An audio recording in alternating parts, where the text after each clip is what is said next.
अस्सलामुअलैकुम। उम्मीद करता हूँ आप सब खैरियत से होंगे। मैसी टीवी जो कि आपको पता है देवबंदियों का रिप्रेजेंटेटिव चैनल है, तो उस चैनल के ऊपर एंजल मोहम्मद मिर्जा साहब के हवाले से एक गलत खबर है फैलाई गई और फैलाई जा रही है कि एंजल मिर्जा के ऊपर जज साहब ने जो ऑर्डर दे दिया है कि इसके ऊपर 295 बी की FIR भी काटो, यानी कि तौहीन कुरान के वास्ते नाउज बिल्लाह सफुल्लाह ये FIR भी एंजल मिर्जा के ऊपर बनती है, तो ये भी इस वास्ते काटो। जज साहब ने ऑर्डर जारी कर दिए हैं। अभी जाओ कुछ मिनटों तक, कुछ एक दो घंटे के अंदर जाओ ये FIR कट जाएगी।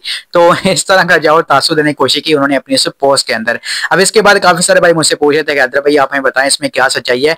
वैसे तो मैं इसके ऊपर वीडियोस बना चुका हूं आज से 2 दिन पहले, लेकिन अब चूंकि ये वायरल है पोस्ट और काफी भाई पूछ रहे हैं, तो मैं सोचा एक क्लियर वीडियो में आपको इस बात से एक क्लियर वीडियो बनाकर मैं आप सबको बता दूं कि इस मामले में हकीकत क्या है। देखें, एंजल साहब के जो मुखालफिन है उन्होंने एक दरख्वास्त दायर की अदालत में कि एंजल मिर्जा के ऊपर 295 बी भी काटी जाए। इसके बाद एक पेशी हुई जिसके अंदर एंजल साहब के जो मुखालफिन है उन्होंने जाओ दलाइल दिए अदालत के सामने, और एंजल साहब के जो वकला हैं उन्होंने भी जाओ इस बात से मजबूत दलाइल दिए।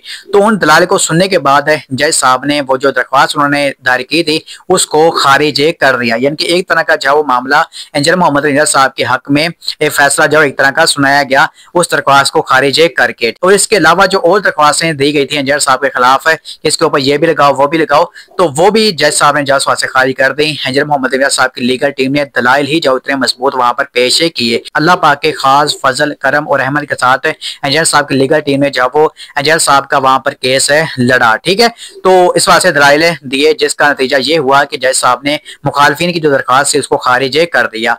अब फिलहाल की कंडीशन में इस वक्त आज 10 अक्टूबर है, तो 10 अक्टूबर की शाम 4-5 बजे तक एंजल मोहम्मद मिर्जा साहब के खिलाफ सिर्फ और सिर्फ एंजल साहब के ऊपर सिर्फ और सिर्फ 295C और एक पीका एक्ट, ये सिर्फ दो एक तरह की जो FIR एंजल साहब के ऊपर है। इसके अलावा कोई भी तीसरी एंजल साहब के ऊपर FIR नहीं है फिलहाल की कंडीशन में एंजल साहब के ऊपर। इसके अलावा कोई और मुकदमा नहीं है, ठीक है। तो ये मैंने आपको इस बात से इन्फॉर्मेशन सारी दे दी है इसके मुतालिक कि ये जो खबरें फैलाई जा रही हैं कि भाई ऑर्डर जारी हो गए हैं ये वो, इसमें कोई भी सच्चाई नहीं है। तो एंजल साहब के केस के वास्ते मैंने आपको ये लेटेस्ट अपडेट दी है।